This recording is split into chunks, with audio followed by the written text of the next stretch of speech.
And now from games to music. A lot of music is already happening in SL, and the Lindens have just started a mailing list on the subject to show their commitment to making SL a viable platform for musicians, labels, and fans. Draxter Dupre attempts to give an overview on the state of affairs of sound in SL. There's all kinds of music in SL. Remember Kevin Blue O from the Al Andalus story a few weeks back? He plugged straight into his PC, which is connected to a Shoutcast server. I got a mojo woman. On the avant-garde end, we have the Avatar Orchestra Metaverse, which uses HUD instruments. And there are the magnificent sound sculptures by Meshup Islander, Stirs, Killer, Ken, Virus, Adam Ramona, and Daruma Picnic.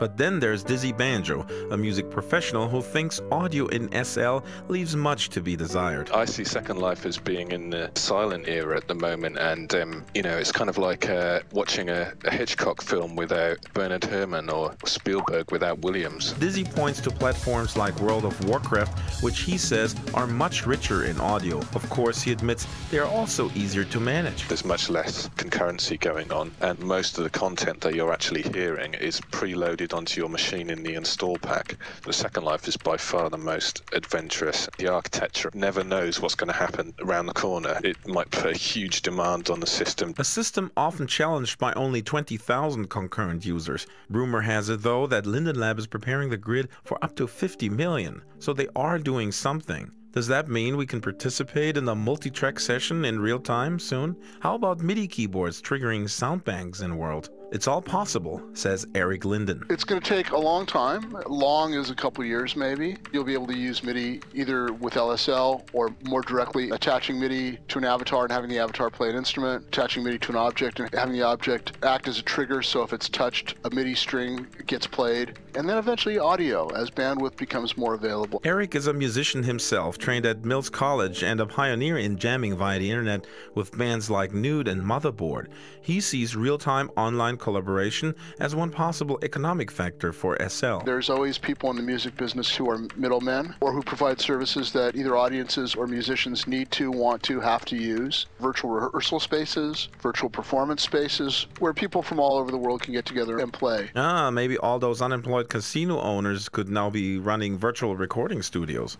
Berkeley grad Music Bing is making money in SL by adding true surround sound to objects. He gets his material by going out into the real world. Using a surround sound recorder, I get 4 separate channels of audio information. I put each of these files into a prim and put on the land where the sound is supposed to be heard. If you walk through a rainforest, for example, then you will hear a monkey screaming in one corner, some leaves rattling behind you, and wind from the front left. Music says his approach is similar to voice in SL, where multi-channel audio mimics a 3D soundscape using localization cues. Dizzy Banjo also praises the voice tool, which he plans to use in a new project soon. The piece that I'm working on picks up sound from inside the Second Life environment, takes it out of the virtual realm, puts it through loads of processing, and makes it become part of the composition, and then pipes that back out into the virtual realm. On top of all of this, Dizzy started the Meta Music Group recently as well. Over 30 music aficionados met last weekend to discuss SL's transition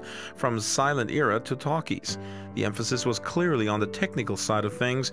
Frankly, I felt a little lost among all those scripter geniuses. I don't understand what they're saying half the time. I need a translator.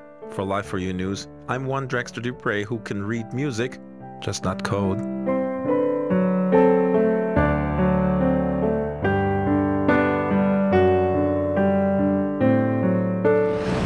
Thanks for that, Drax. Say, Kira, SL on the iPhone?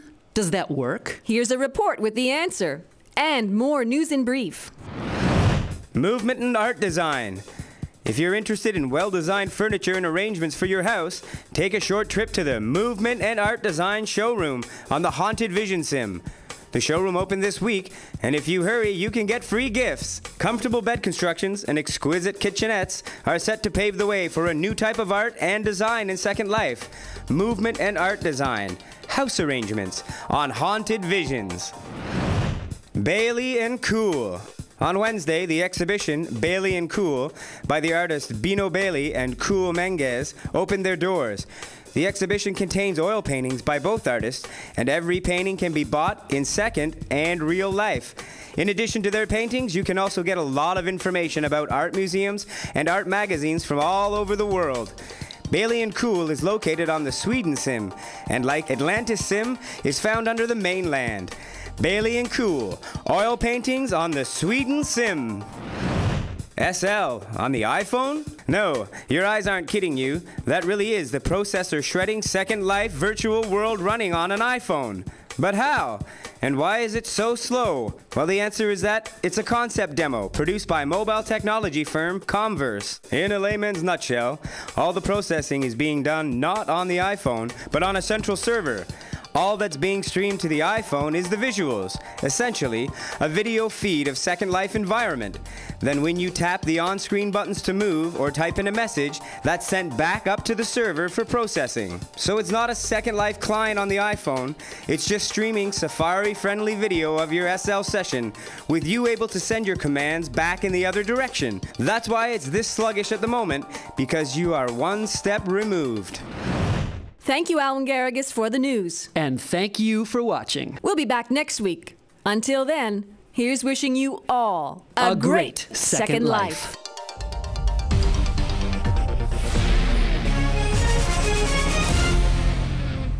For information, comments, and suggestions, visit our website, www.lifeforyou.tv.